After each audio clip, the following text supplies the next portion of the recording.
Hi, welcome back. ഞാൻ ഇന്നിവിടെ തയ്യാറാക്കാനായിട്ട് പോകുന്നത് ഒരു ഏത്തപ്പഴം ഹൽവയാണ്. അതിനായിട്ടൊരു 4 ഏത്തപ്പഴം, നല്ല പഴുത്ത 4 ഏത്തപ്പഴം എടുത്തിട്ടുണ്ട്. ഇതൊന്ന് നമുക്ക് ഒരു 4 തൊലി കളഞ്ഞ് കട്ട് ചെയ്ത് ഞാൻ ഒരു മിക്സിയുടെ ജാറിലിട്ട് അതൊന്ന് അടിച്ച് വെച്ചിട്ടുണ്ട്. ഇനി നമുക്കൊരു ഉരുളി അടുപ്പിൽ വെച്ച് ഒരു ടീസ്പൂൺ നെയ്യ് ഒഴിക്കാം. ഒന്ന് മെൽറ്റായതിന് ശേഷം നമ്മൾ അടിച്ച് വെച്ചിരുന്ന ആ ഏത്തപ്പഴത്തിൻ്റെ പൾപ്പ് ഇതിലേക്ക് ഒഴിക്കാം. നല്ലതായിട്ട് ഒഴിച്ചതിന് ശേഷം ഈ നെയ്യുമായിട്ട് നല്ലതുപോലെ ഇളക്കിക്കൊണ്ടേയിരിക്കാം. കൈ വിടാതെ ഇളക്കണം.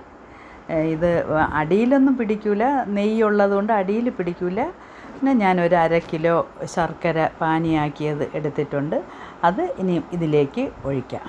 അത് ഒഴിച്ചതിന് ശേഷവും നല്ലതുപോലെ ഇങ്ങനെ ഇളക്കി കൊടുത്തുകൊണ്ടിരിക്കണം.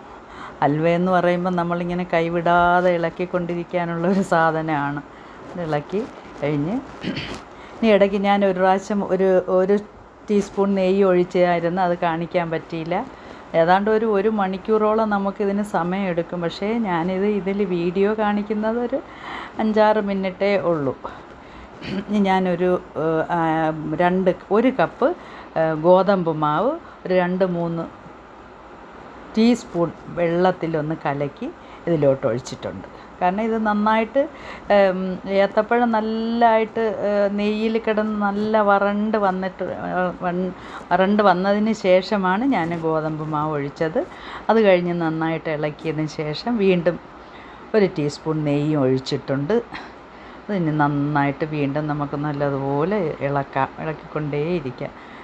ഞാനിനി വേറൊരു പാനിലേക്ക് ഒരു പാൻ വെച്ചിട്ടുണ്ട്. അതിലേക്ക് 1 ടീസ്പൂൺ വെളിച്ചെണ്ണ ഒഴിച്ചിട്ടുണ്ട്. അതിലേക്ക് കുറച്ച് ബദാമും അണ്ടിപ്പരിപ്പും ഇട്ടിട്ടുണ്ട്. അതൊന്ന് നമുക്ക് വറുത്തെടുക്കാം.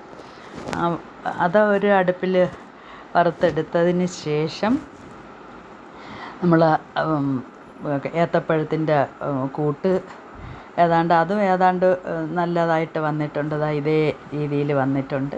അതിലേക്ക് ഞാനൊരു 5 ഏലക്കായ ചതച്ചത് കൂടിയിട്ട് അവസാനം ഇടുമ്പോഴും നല്ല മണവും ഒക്കെ കിട്ടും. അതുകൊണ്ടാണ് അവസാനം ഇടുന്നതാണ് ഏറ്റവും നല്ലത്. ആദ്യമേ ഏലക്കായ ഇടുന്നവർ ഇടരുത്.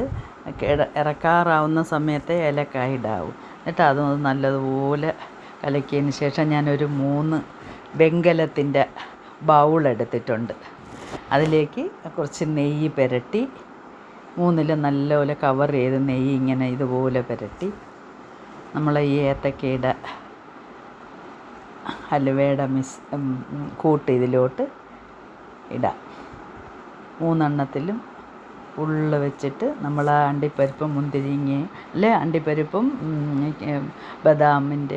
ബദാം വറുത്തത് ഇതിലോട്ട് ഡെക്കറേറ്റ് ചെയ്യാം. ഇതേപോലെ ഡെക്കറേറ്റ് ചെയ്ത് ഒരു 2 മണിക്കൂറേക്ക് ഫ്രിഡ്ജിലേക്ക് വെച്ച് ഒന്ന് തണുപ്പിച്ചതിന് ശേഷം എടുക്കാം.